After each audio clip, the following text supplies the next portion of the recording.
Hello everyone, welcome back to my channel. চলে এলাম একটা নতুন ভিডিও নিয়ে। আজকের ভিডিওতে আলোচনা করব টাইম ম্যানেজমেন্ট কি করে করা যায়।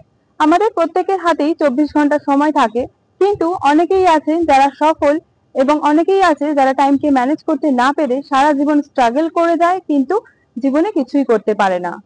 তো কিভাবে এই 24 ঘন্টাকে ইউজ করলে টাইম ম্যানেজ করা যায়, চলো সেগুলোই আজকে আলোচনা করি।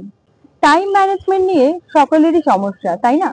তোমরা যদি একবার টাইম ম্যানেজ করতে জেনে যাও, তাহলে জীবনে অনেক সমস্যারই সমাধান হয়ে যায়।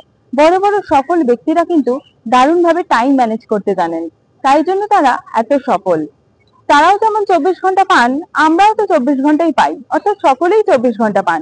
কিন্তু তারা কিভাবে তাদের টাইমকে ম্যানেজ করেন যে তারা এত দূর এগিয়ে যান, তারা জীবনে এত ধনী, এত সফল, কিন্তু আমরা কিছুই করতে পারি না। চলো খুব সহজেই তোমাদের সাথে আমি শেয়ার করছি 3টে টেকনিক, যা দিয়ে তুমি খুব সহজেই টাইম ম্যানেজ করতে শিখে যাবে।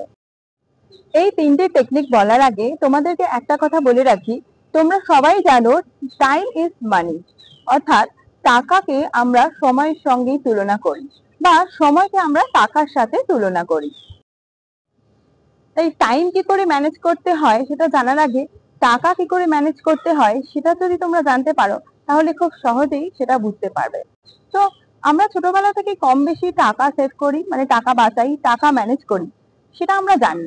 কিন্তু টাইম ম্যানেজ করতে গেলে আমাদের প্রবলেম হয়। আজকে আমি তোমাদের এই ভিডিওতে বলবো যে কি করে টাকা সেভ করা বা ম্যানেজ করার মতোই টাইমকেও ইজিলি সেভ করতে পারবে বা ম্যানেজ করতে পারবে। তো চলো শুরু করছি।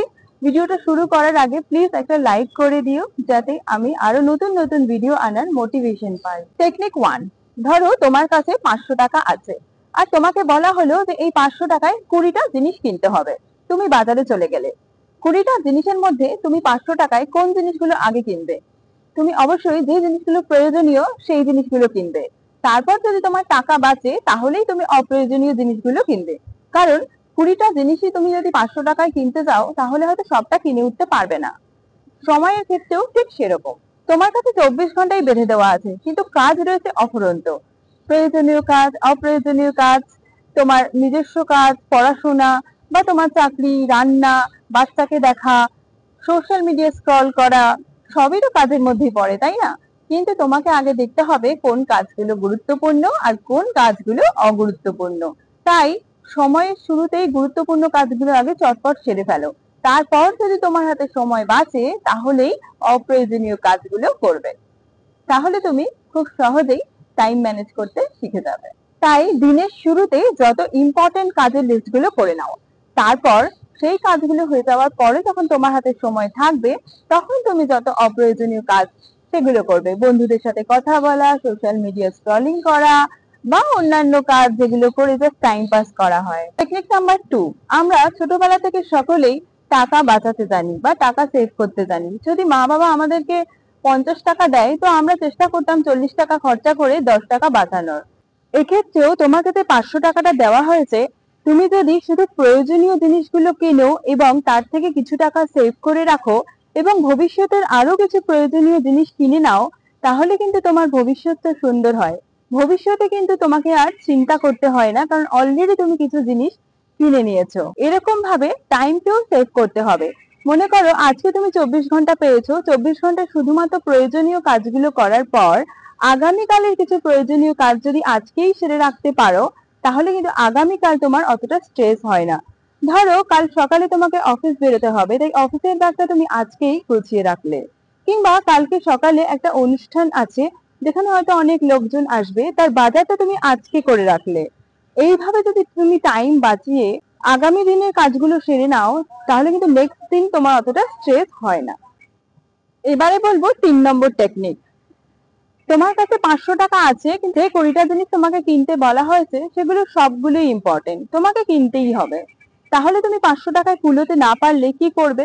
অবশ্যই এক্সট্রা টাকা জোগাড় করতে হবে বা ধার নিতে হবে। ধরো 20টা জিনিস কেনার জন্য তোমাকে 200 টাকা ধার নিতে হবে, অর্থাৎ টোটাল 700 টাকা। ঠিক সেরকম ভাবেই টাইমও বাই করা যায়। এই টাইম বাই করে কিন্তু বিজনেসম্যানরা অনেক বড় বড় বিজনেস স্টার্ট করেছেন এবং 1টি 2টি 3টি 4টি বিজনেস তারা করে যাচ্ছেন এবং তারা সফল। কিভাবে এই টাইম বাই করা যায়? ধরো তুমি একজন ওয়ার্কিং উইমেন, একজন কর্মরত মহিলা, এবং তোমাকে সকালবেলা রান্না করতে হবে, বাচ্চাকে পড়াতে হবে, অফিসের জন্য রেডি হতে হবে, অফিস যেতে হবে, এতগুলো কাজ তুমি কি করে করবে? সেই সময় তোমার কাছে ইম্পর্টেন্ট হচ্ছে বাচ্চাকে পড়ানো, তারপর রেডি হয়ে অফিস যাওয়া। তাহলে রান্নার কাজটার জন্য তুমি অনায়াসে একটা কুক রাখতে পারো। তো এক্ষেত্রে তুমি কুকের থেকে টাইম বাই করে নিলে, এটাকে ইংরেজিতে বলে আউটসোর্সিং। বড় বড় কোম্পানিরা এই টেকনিক ইউজ করে। তারা তাদের কম গুরুত্বপূর্ণ কাজগুলোকে ছোট ছোট কোম্পানির কাছে দিয়ে দেয়, যাতে তারা সেই কাজগুলো তাদের হয়ে করে দেয়। তো এই ছিল আজকে 3টে টেকনিক। এই 3টে টেকনিক যদি তুমি তোমার লাইফে অ্যাপ্লাই করতে পারো, তাহলে কিন্তু খুব সহজেই তুমি টাইম ম্যানেজ করতে জেনে যাবে। তোমরা অনেক ক্ষেত্রে দিনের পর দিন টাইম ম্যানেজ না করতে পেরে শেষের দিকে গিয়ে হাউতাশ করো। অনেক ক্ষেত্রে এরকম দেখা যায় যে একজন বয়স্ক ব্যক্তি বলছেন, 5 বছর আগে যদি আমি ওই ব্যবসাটা শুরু করতাম তাহলে আজকে আমি সফল হতাম, কিন্তু এখন আর আমার হাতে সময় নেই। স্টুডেন্টরা সাধারণত পরীক্ষার আগেই পড়তে বসে এবং চিন্তা করে যে 1 মাস আগে যদি পড়তাম তাহলে সিলেবাসটা কমপ্লিট হতো, পরীক্ষাটা ভালো হতো। তো টাইম ম্যানেজ করতে না পেরে বা টাইমকে আমরা নষ্ট করে এরকম ভাবেই আমাদের জীবনে অনেক ক্ষতি করে ফেলি।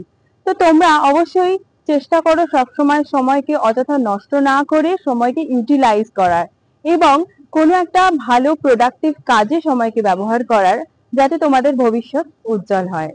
ভিডিওটা এই পর্যন্তই। আমার ভিডিওটা ভালো লাগলে প্লিজ একটা লাইক করে দিও, চ্যানেলটা সাবস্ক্রাইব করে নিও। দেখা হচ্ছে একটা নেক্সট ভিডিওতে। ততদিন ভালো থেকো, সুস্থ থেকো।